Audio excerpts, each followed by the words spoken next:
Amêndola, qual é teu feeling com relação a essa treta toda? Vai ser amanhã mesmo? Vai ser depois do jogo? Acha que tem que subir aos trancos e barrancos, pique Eurico Miranda?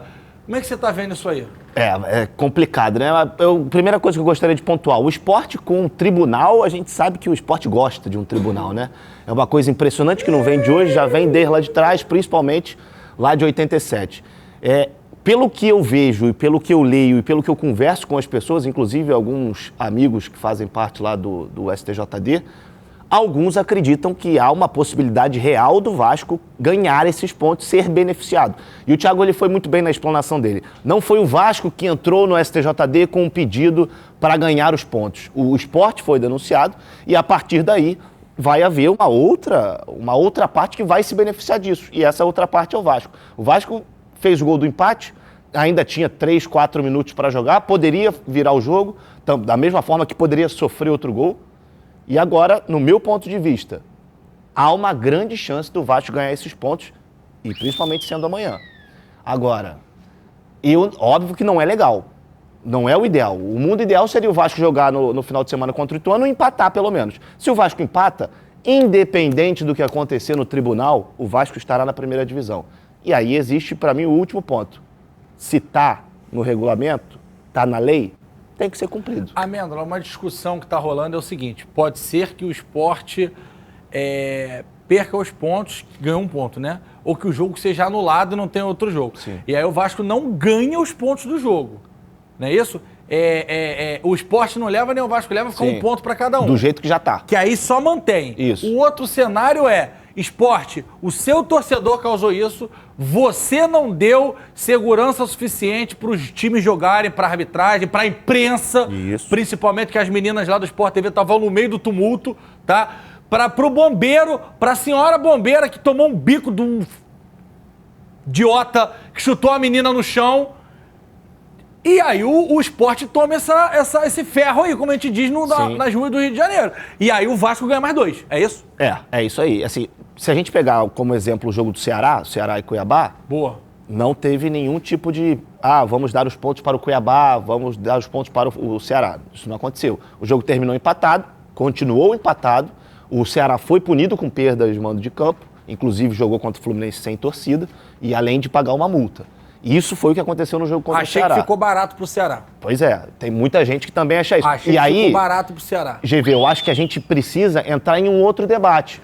No sentido de que, até quando a gente vai ver cenas como essa e não vai haver penalização? Até quando a punição for perda de mando de campo e uma multinha. Justamente. Então eu acho que se o STJD quer dar um exemplo de que isso não é tolerável, até por isso eu acho que a perda de pontos do Sport e passar esses pontos para o Vasco vai ser uma forma de dar um recado de que, você quer fazer baderna? Você quer invadir campo? Você quer agredir bombeiro? Você quer agredir jogador? Faz, mas teu time perde ponto. Eu vejo essas cenas aqui, me gera uma revolta, até um sentimento ruim que a gente tem de raiva, né?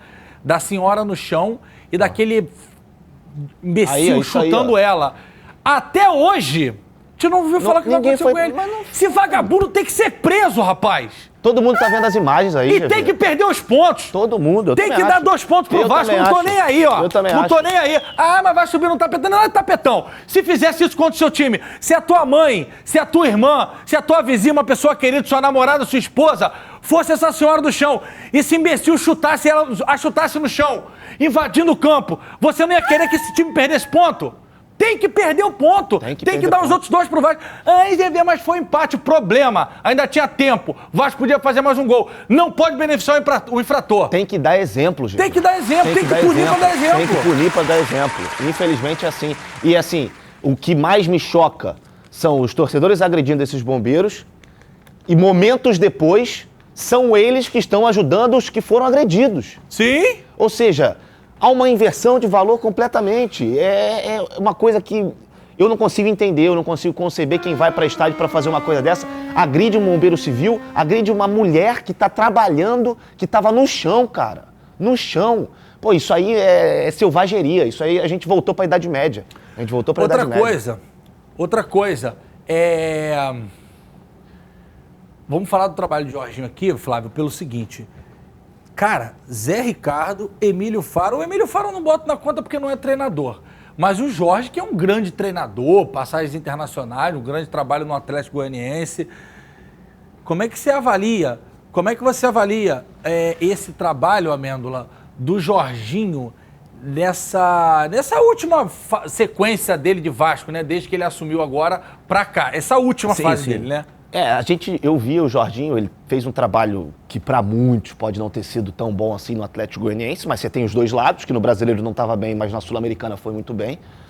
E ele chega no Vasco, faltando 10 jogos, quando ele tem até números bons nos 10 primeiros jogos das passagens que ele teve por esses últimos clubes.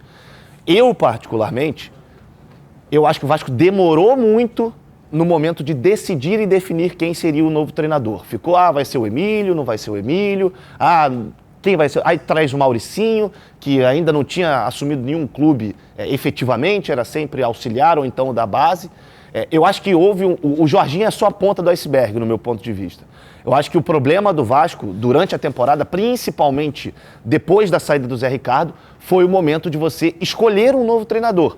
Ali era o momento para você falar, saiu o Zé Ricardo, a gente está quase que invicto na Série B do Campeonato Brasileiro, o time não perde, o time tem uma consistência defensiva, o que eu vou fazer? Eu vou buscar um treinador que eu confie e que tenha trabalhos que lá atrás possa me dar essa segurança. Aí trouxe o Mauricinho, não deu certo.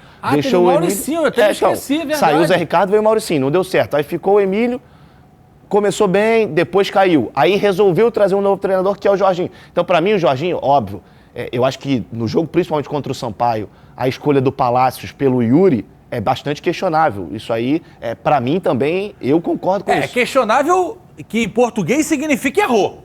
Errou. Para mim, ele errou. Assim como ele errou em outros momentos também. Sim. Só que, para mim, o erro maior de tudo isso não é só dele. Eu acho que desde lá de trás, o Vasco era para ter tido uma tranquilidade muito maior nessa Série B. E que sirva de exemplo, porque eu confio de verdade que o Vasco vai vencer em Itu, e eu acho que vai levar esses pontos também nessa audiência do STJD. Mas não adianta pegar os erros desse ano e fingir que não aconteceu nada, porque o Vasco subindo vai ser um estado de êxtase. Exatamente. Voltou para a Série A, festa, e tem que comemorar e tem que fazer festa mesmo. Agora, aí não pode olhar pra cá e falar assim, aconteceu, não aconteceu, porque acontece, e é por isso que o Vasco tá amargando tantos e tantos campeonatos jogando a Série B. E aí eu acho que a 777 já tem que começar a pensar, 2023, qual é o perfil de treinador? É um treinador mais jovem? É um treinador, qual a filosofia de jogo? Reforços. Porque não dá pra você ficar trazendo um cara que pensa A, outro que pensa Z, outro que pensa X. E botar um interino nesse meio pra virar uma salada. Sendo que você já tá 2 anos na Série B, né? Precisa subir. Fala galera, Carlos Alberto aqui na área falando. Já que você chegou até aqui, se inscreve no canal, toca o sininho e ativa as notificações. Valeu, um beijo e aquele abraço!